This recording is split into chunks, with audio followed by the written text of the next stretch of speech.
Hi everybody, this is Dalston. I'm doing video analysis number 1 on the Tendo Power Analyzer.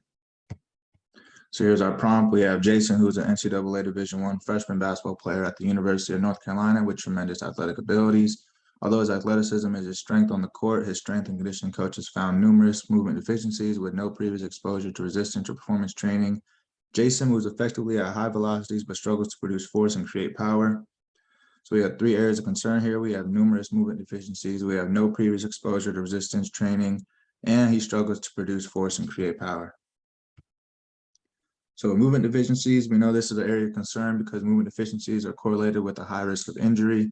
To identify some of these movement deficiencies, you could use the functional movement screening, which is more of a generalized movement deficiency identifier. You can identify movement deficiencies in shoulder stability, trunk stability, rotational stability. You can identify issues with his squat form, so like knee valgus. You can identify deficiencies in hip flexibility and mobility. But for Jason, we really want to look at this basketball-specific mobility test as I have here. We want to look at this because this is going to directly correlate to in-game performance and a lot of basketball relevance. It's going to see how he moves with basketball-specific movements and identify his deficiencies that he has within the game of basketball.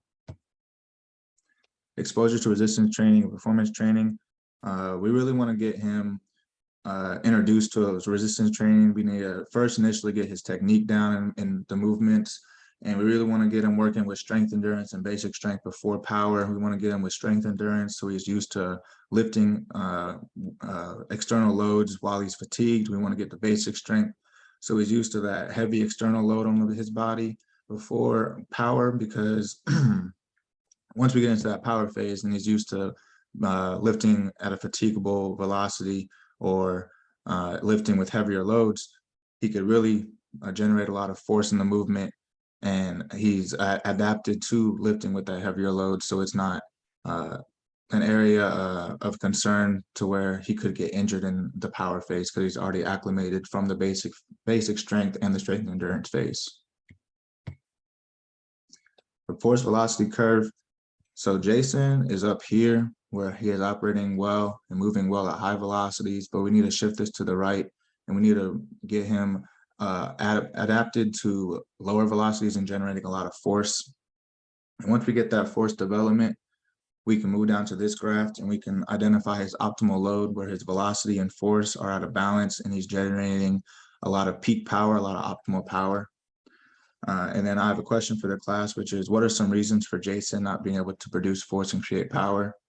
I was thinking along the lines of, since he has no background in weight training, generally, or like normally, your weaker athletes don't really have that force development that they need. So introducing him to that resistance training program is really going to help him generate that force. Velocity-based training.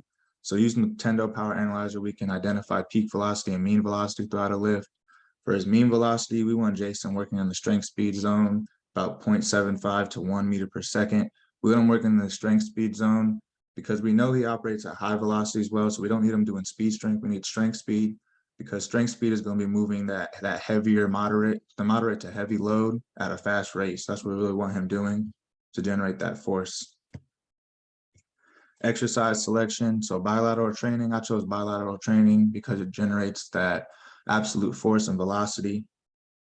I chose the banded back squat because he has to fight against 2 forces pushing down on him. He has to overcome the force of gravity pulling him down and overcome the tension in the band pulling him down.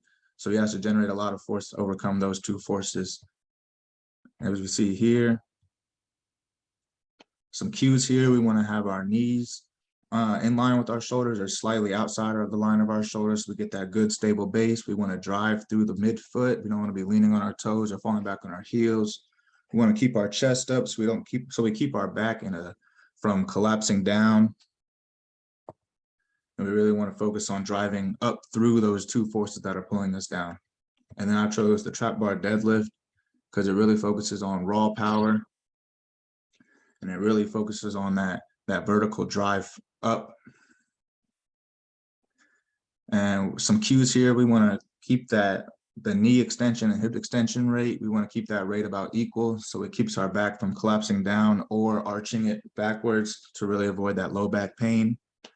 And then unilateral training, I chose unilateral training because it really works on stabilizing the core. And a lot of your sport-specific movements are done unilaterally.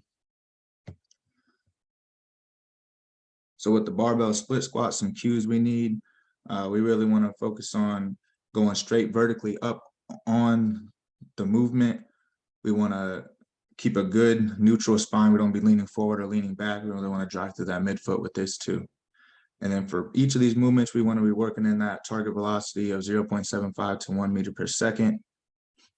And then a question I have for the class, or what are some other variations that Jason could do to increase power output?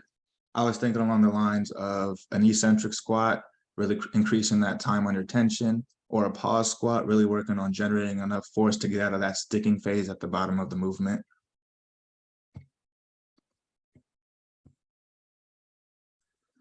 And then as a progression, we can really get into plyometrics after he gets that introduced to that power phase. And plyometrics is really going to correlate a lot with a basketball player working on vertical explosion. So we got vertical power with the trap bar, vertical jumps. Cues here, like I said, with the earlier trap bar deadlift, you really want to keep that knee and hip extension at the same rate. We really want to focus on getting up as fast as we can, as high as we can. And then another movement, we have the barbell counter movement jump, really working on that vertical power as well here.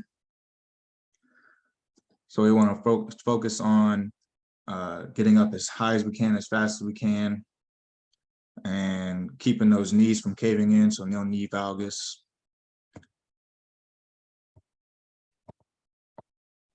And then here are my references, and that is all.